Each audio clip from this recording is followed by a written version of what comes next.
This is the show that showcases ambitious youth and the community partners that work with them. And today we are going to talk finances. That's right, my friends. If you saw prior shows, we had people on Python's Pit, we had Young Professionals Network. These are all business-minded shows. And if you are making money because you started a business, then how do you finance your business, or how do you keep cash flow going through your business? And so we're going to talk to 3 young people today about what they think about money as a young person. We're going to talk to somebody who's just getting out of college and starting their career. We're going to talk to somebody who's starting a business. And we're going to talk to somebody who's a teenager and just starting their first job. So let's go to talk with these 3 young people. We've got Kyle, Jake, and David, and we're going to find out what they think about young people and finances in 2000. Is my spending money for the week, Yeah. and then I try to use my paychecks from my internships for school and for major expenses that I have, and the credit card and whatnot, and paying that down. So who taught you that? My parents are accountant, Right. my brother's an accountant, my nephews are accountant, and nobody actually taught me about money until I got into business, right? Yeah, so that's a really interesting question, and my parents are phenomenal in the work that they do, but they're not in finance. Right. They're not in accounting or finance. My dad's been in entrepreneurship, and my mom's been in sales. So they have a grip on it, but a lot of it's been conversations with friends, conversations with people in my network, all the people that I've worked under. I always ask questions. I've met with previous bosses, and to just get operational for about, I'd say, 3 months now. We've been we focus on social media management. We do website design and management as well.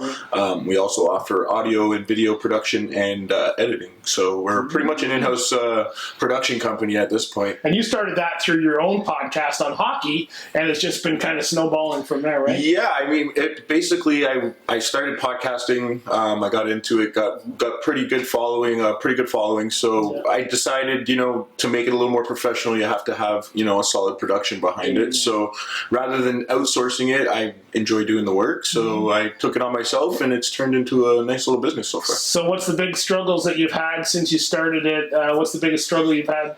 Getting it going, just doing it. Your income comes in roughly from part-time jobs, and do you work during school as well and stuff too?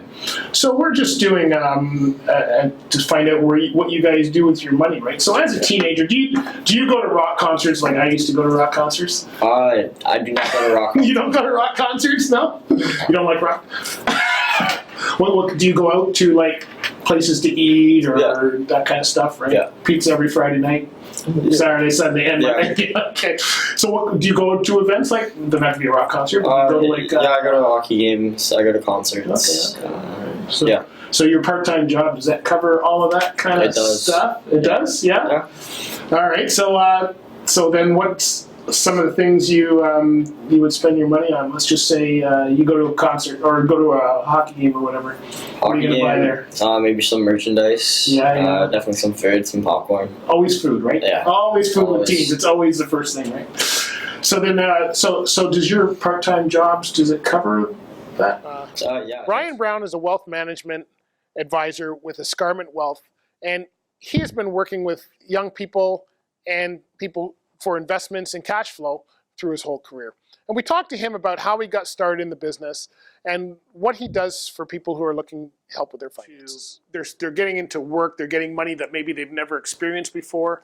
What should they be doing? What are a couple simple steps that all of us, all teens, let's start with teens, should be maybe thinking about? Absolutely. I think what you have to focus on in trying to put away a percentage of your income. And we've got our income. We've also got some expenses, so we've got to take that into account. But if you're living at home with mom and dad, you don't have car payments, you don't have mortgage payments, you don't have all these life things that come at us on a regular basis. If you can save 10 to 40% of your income and just put it aside and have that for a rainy day account, I think that puts you in a good spot. Yeah.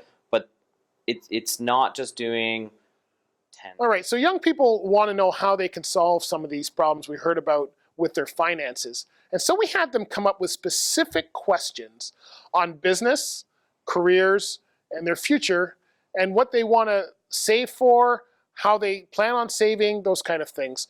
So Ryan is going to be put to the test in this one, and we've asked each of them to come up with a couple questions.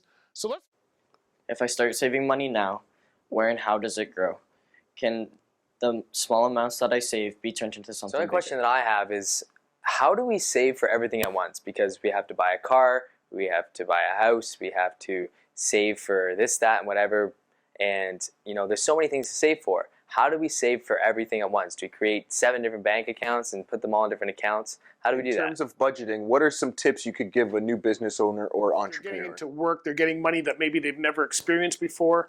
What should they be doing? What are a couple simple steps that all of us, all teens, let's start with teens, should be maybe thinking about? Absolutely. I think what you have to focus on in trying to put away a percentage of your income.